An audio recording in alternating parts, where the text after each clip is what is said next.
বেনাপোল সীমান্ত পরিদর্শন নাসিরউদ্দিন পাটোয়ারির ফেরার পথে গাড়ি বহরে হামলার অভিযোগ। হাদি হত্যায় তার বড় ভাইয়ের সংশ্লিষ্টতা থাকতে পারে, সন্দিহান দাবি গণ অধিকার পরিষদের মুখপাত্রের।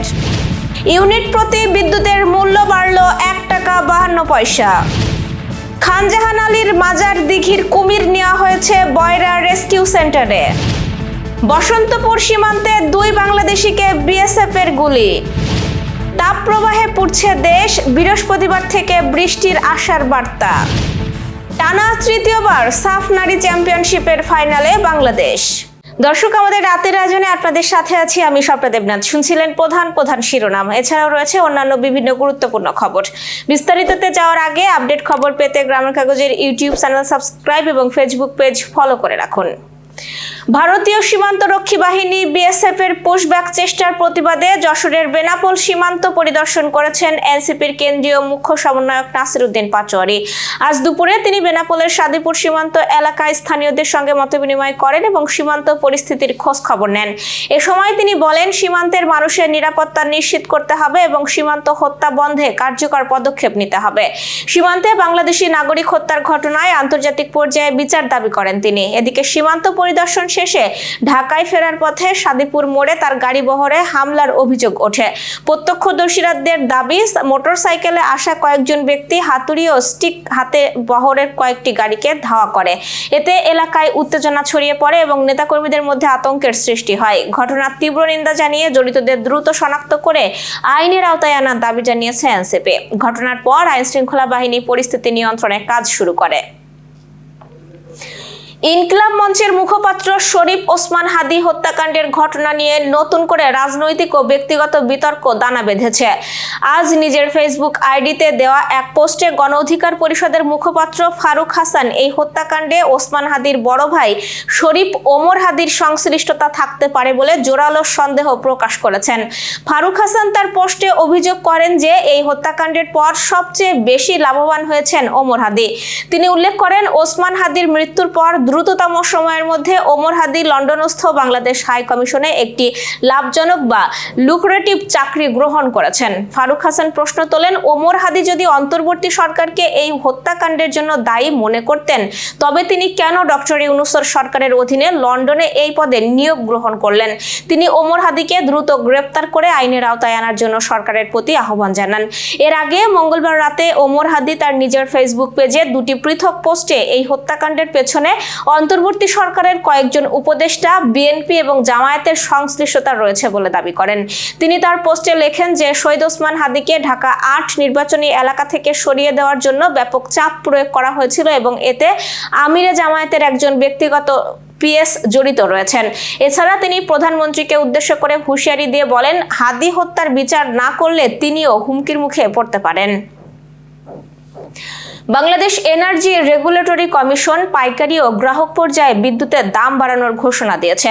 নতুন দাম জুন মাস থেকেই কার্যকর হবে। নতুন সিদ্ধান্ত অনুযায়ী গ্রাহক পর্যায়ে প্রতি ইউনিট বিদ্যুতের দাম গড়ে 1 টাকা 52 পয়সা বেড়েছে। ফলে প্রতি ইউনিট বিদ্যুতের গড় মূল্য 9 টাকা 11 পয়সা থেকে 10 টাকা 63 পয়সা হয়েছে।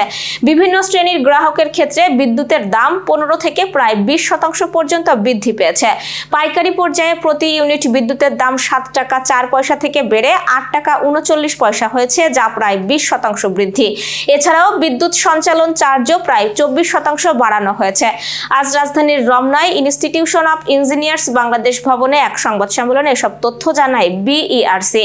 বিইআরসির তথ্য অনুযায়ী 2026-27 অর্থ বছরে বিদ্যুৎ উৎপাদনে প্রায় 1,43,000 কোটি টাকা খরচ হতে পারে। এতে প্রতি ইউনিট বিদ্যুৎ উৎপাদন খরচ দাঁড়াবে প্রায় 12 টাকা 91 পয়সা। এর আগে সর্বশেষ 2024 সালের 29 ফেব্রুয়ারি গ্রাহক পর্যায়ে বিদ্যুতের দাম 8.5% এবং পাইকারি দাম 5% বাড়ানো হয়েছিল। যশোর সহ আঞ্চলিক সংবাদ। বাগেরহাটের ঐতিহাসিক খানজাহান আলীর মাজার সংলগ্ন দিঘির কুমিরটি আটক করেছে বন বিভাগ। আজ দুপুরে বিশেষজ্ঞ দলের অভিযানে কুমিরটিকে ধরে খুলনার বয়রা রেস্কিউ সেন্টারে নেওয়া হয়। বন বিভাগ জানিয়েছে, আপাতত রেস্কিউ সেন্টারে রেখে কুমিরটির স্বাস্থ্য পরীক্ষা ও পর্যবেক্ষণ করা হবে। পরে সংশ্লিষ্ট কর্তৃপক্ষের সিদ্ধান্ত অনুযায়ী এর স্থায়ী আবাসস্থল নির্ধারণ করা হবে। বাগেরহাট সদর উপজেলা নির্বাহী কর্মকর্তা আতিয়া খাতুন জানিয়েছেন, নিরাপত্তার স্বার্থে বন বিভাগের সহায়তায় কুমিরটিকে উদ্ধার করা হয়েছে। সম্প্রতি বাজারের দিঘিতে গোসল করতে নেমে ফাতেমা নামে এক শিশু কুমিরের হামলায় নিহত হয়। ওই ঘটনার পর জনমনে উদ্বেগ সৃষ্টি হলে প্রশাসন ও বন বিভাগ যৌথ উদ্যোগে কুমিরটিকে নিরাপদ স্থানে স্থানান্তরের ব্যবস্থা নেয়।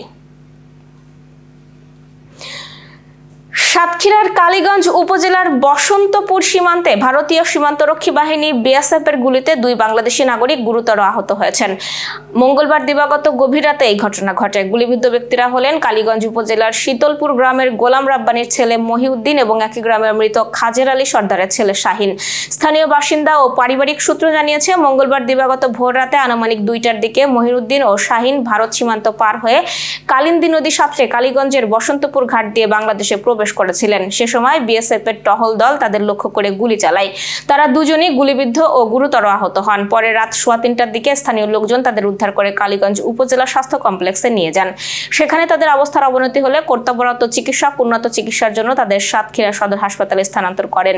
এ ব্যাপারে কালীগঞ্জ থানার ভারপ্রাপ্ত কর্মকর্তা জুয়েল হোসেন জানিয়েছেন, প্রাথমিকভাবে জানা গেছে তারা অবৈধভাবে ভারতে গিয়েছিলেন এবং একইভাবে বাংলাদেশে ফেরার সময় বিএসএফ এর গুলির শিকার হন। খবর পেয়ে পুলিশ ঘটনাস্থল পরিদর্শন করেছে। এই ঘটনায় বর্ডার গার্ড বাংলাদেশ কর্তৃপক্ষের কোনো বক্তব্য পাওয়া যায়নি।